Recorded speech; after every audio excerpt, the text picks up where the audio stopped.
This is Las Vegas Real Estate Now with local real estate expert Harvey Blankfeld. Where we want to educate you about our market, empower you to make wise decisions, and help you engage with our expert contributors. I want to talk to you a little bit about short-term rentals. You know, the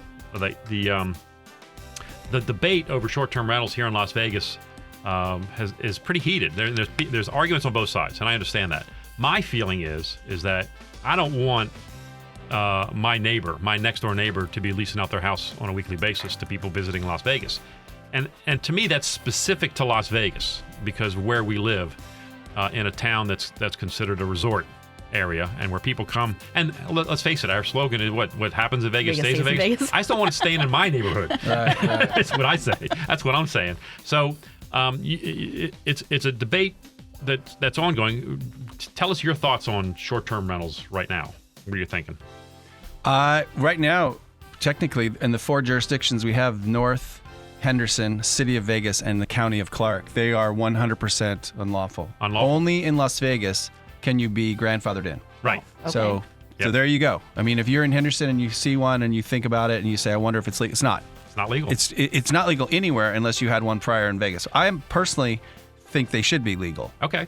I think that the controlling of them, and you've seen this around other jurisdictions around the nation, and there's ways to handle it, and I think it's a tax revenue. I think that you should be allowed to make use of this, this service, right, and rent your home out, and the city or the different jurisdictions should be taxing it. If you're really against this, live in a community, and there's hundreds of them that don't allow this. Right. And see, the thing about, I just think that if the government's involved, they just tax it. Yeah. And then there's noise violations, et cetera, and that's okay. Right. And there's other ways you can handle it. You put a sticker in the window and says, this is an Airbnb or whatever, and because there's multiple services that do this, and there's a phone number. So if you've got one of these, you have to have your phone on 24 hours a day, and the neighbors should be allowed to call you. They should be able to call the police on you, etc. Oh, but that's then a good idea. I've stayed in ones where the city has gotten really behind it and they allow it, and then you pay your bill, and then you get a second bill for $72 or whatever, and that's the tax, and it goes directly to the city of San Antonio or whatever, right? But if you're really against it, right, you live in a community that has a CC&R set or bylaws that don't allow it. Okay. And you can get that through anywhere in Summerlin. Oh, yeah. Southern Highlands. Yeah. All the master plans. All the master plans are going to say no, and you're safe. Right. And then it's a private enforcement that the government's not involved in. Look, that's a compelling argument. I can't argue with that. Mine is purely selfish. I just don't want one next to me. Sure. That's my feeling. Is I don't want to have to call the police. I don't want to have to worry about these issues, and I don't want to have to wonder if that owner, in fact, is going to be responsible and follow up. Right. And if the city or whatever jurisdiction it's in is going to do their job and enforce, because right now they're struggling to enforce. Currently, in the city of Las Vegas, there's 168 short-term rentals that are licensed. But if you look on Airbnb right now, there's over 300 in the city proper available right now. Now, in other jurisdictions, which is completely illegal, you can't do it.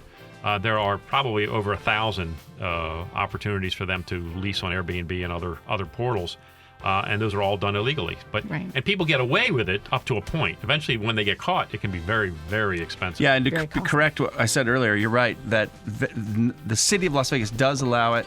They changed the rule to make it owner-occupied, meaning you either have to give your real house away temporarily, or you stay in the house. Right. You can rent out a room, or if you're away, you can lease out your home while you're away. Yeah. But even then, you have to have a license, and you have to have the proper permits and so forth to do so. This has been Las Vegas Real Estate Now. Thanks for listening, and remember to tune in every Tuesday morning at 9 a.m. on 101.5 FM, 720 a.m. KDAWN.